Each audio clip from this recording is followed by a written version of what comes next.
अस्सलाम वालेकुम। हमारे यहाँ हक़ाइक़ को ऐसे डिस्टॉर्ट किया जाता है कि वो हकीकत लगने लगते हैं।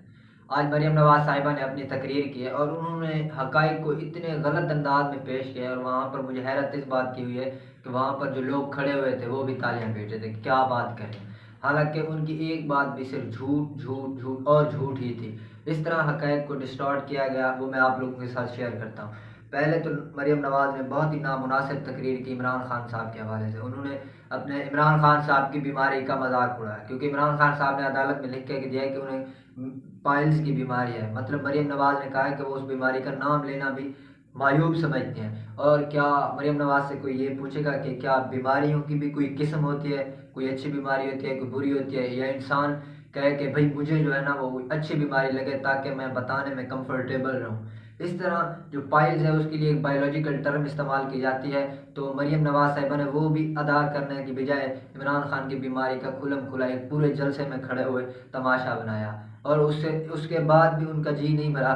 तो उन्होंने क्या किया, उन्होंने उनसे अगर हम पूछें कि भाई आप जो सर्जरी करवाने गई, मरीम नवाज ने एक दफ़ा कहा था कि मेरी एक छोटी सी सर्जरी होनी है। तो क्या कभी उनसे किसी ने पूछा था कि किस चीज़ की सर्जरी होनी है? ये हर किसी का अपना प्राइवेट मामला होता है। उनकी पता नहीं किस चीज़ की सर्जरी, कोई फीमेल पार्ट की, कोई किस चीज़ की आखिर सर्जरी उनकी होनी थी, और कौन उनसे पूछेगा? ये जो चीज़ें होती हैं ये हर किसी की, इंसान की एक प्राइवेट लाइफ होती है। इसके बाद उन्होंने नवाज शरीफ की बीमारी का हवाला दिया। उन्होंने नवाज शरीफ की बीमारी का हवाला देते हुए कहा कि नवाज शरीफ जो है वो कभी छुपा नहीं, कभी बीमारी की आड़ नहीं ली। इसके बाद उसने कहा इमरान खान को जब पुलिस गिरफ्तार करने गई तो वो बेड के नीचे छुप गया। तो शायद उन्हें याद नहीं है कि जब परवेज़ मुशर्रफ का ज़माना था तो वो दुबई से पाकिस्तान आ रहे थे, तो पीछे जो थे वो जनरल महमूद थे, जिन्होंने जिन्होंने ऑपरेशन को जो है वो स्टार्ट किया हुआ था। वो वज़ीर-ए-आज़म हाउस में दाखिल हुए और वहाँ पर शहबाज शरीफ साहब टॉयलेट में जाकर छुप गए थे। और जो तकरीर उन्होंने लिखी हुई थी कि नवाज शरीफ ने जो परवेज़ मुशर्रफ को हटाने के बाद जो पढ़नी थी आप टीवी पर जाकर, वो तकरीर भी उन्होंने छोटे छोटे टुकड़े करके उसको फ्लश कर दिया। तो और वहाँ पर कई घंटे फिर बैठे रहे, बाद में उनको बाहर निकाला गया।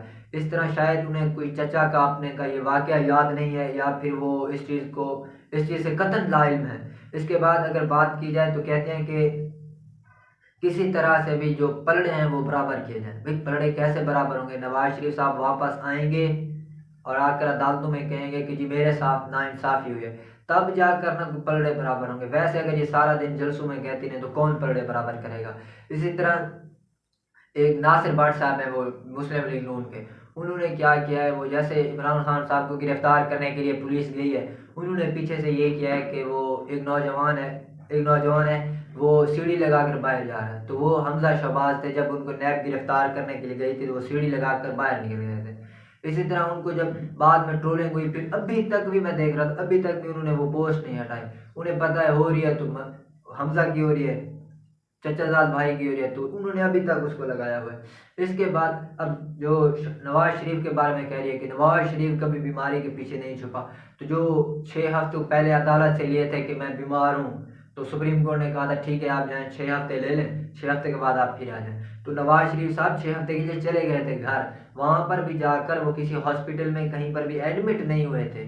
फिर वहाँ पर 6 हफ्ते गुजारने के बाद फिर घर आ जेल में आ गए थे। इसके बाद और फिर जो कहती है कि बीमारी के पीछे नहीं छुपा, तो सहूलतकारों ने मिलकर इमरान खान साहब पर दबाव डाला कि आप नवाज शरीफ को एनआरओ दे दें। किसी तरह इमरान खान साहब को कहा कि एनआरओ दे दें, इमरान खान साहब ने एनआरओ देने से इनकार कर दिया, जिसके बाद सब ने मिलकर रिपोर्टें ऐसी तैयार करवाई कि जी नवाज शरीफ के प्लेटलेट्स गिर गए, उसका ये हो गया वो हो गया, वो कल मरा, आज मरा, सुबह मरा।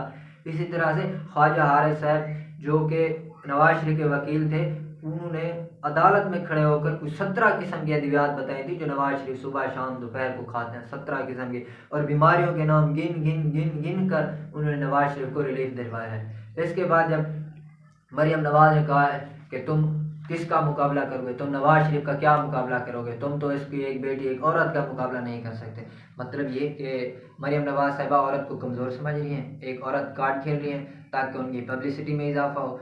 अब ये बताएं, जो एक लोग आम औरत है ये तो उसको डिग्रेड करने के मुतरादिफ है। हम कह रहे हैं कि भाई औरत का मकाम क्या है, वो क्या कह रही है। असल में ये चल पड़ी है अपने आबा व अजदाद के नक्श के कदम पर। जिस तरह नवाज शरीफ साहब ने बेनज़ीर भुट्टो की तस्वीरें गिराई थी जहाज़ों के ज़रिए और उन्हें कहा था कि ये पीली टैक्सी है। और इसके अलावा उन्होंने नवाज शरीफ की वापसी के हवाले से भी कोई नहीं बताया कि नवाज शरीफ कब वापस आ गए, वो क्यों बैठा है वहाँ पर, उसके आज तक वो हॉस्पिटल में भी एडमिट नहीं हुआ। इसके बाद उन्होंने साकिब निसार को के बारे में बात की कि देखें जी ये अदलिया पर कलंक है, इसने ये किया है वो किया है। और फिर एक और जो हकायक को डिस्टॉर्ट किया है वो ये कहा है कि जब नवाज शरीफ इमरान खान को है जब तुम्हारे हाथ में इख्तियार नहीं था, तुम कठपुतली थे, तो नवाज शरीफ की तरह उस वक्त ललकारते जब तुम इक़्तिदार में थे, और जब इक़्तिदार में थे और जब बाजवा साहब भी इक़्तिदार में थे। तो आपको बताते चले कि नवाज शरीफ ने भी जब उनको उतार दिया गया तो 2-3 महीने बाद जाकर गुजरावाला के जलसे में कहा था कि जनरल बाजवा देखो तुमने मेरी हुकूमत गिराई है। अब इस तरह से इमरान खान साहब तो अभी वो स्टिंग चीफ थे, तो इमरान खान साहब ने कहा था कि जनरल बाजवा जो है वो दो आदमी है, वो जो है बताता कुछ है, करता कुछ है, दिखाता कुछ है, होता कुछ है। इस तरह से वो इमरान खान साहब को ललकार रही है जो कि हकायक के मुनाफी है। इसके बाद अगर बात करें तो पीटीआई ने या मेरे ख्याल से अच्छा फैसला किया है या बुरा, ये अब उनकी अपनी सोच के ऊपर है। उन्होंने परवेज़ इलाही को प्रेसिडेंट बना दिया है। अब देखें जो भी होगा फिर आगे देखा जाएगा। यही डेवलपमेंट्स हैं अब तक की, क्योंकि मरीम नवाज साहिबा हमेशा जो है हकायक को गलत बयानी के साथ इस्तेमाल करती हैं। और मुझे हैरत इसी बात की होती है जो सामने खड़ा मजमा उनकी बातों के ऊपर तालियां पीट रहा होता है। तो अब तक के लिए इतना ही, जुड़े रहिए हमारे साथ। अस्सलाम वालेकुम।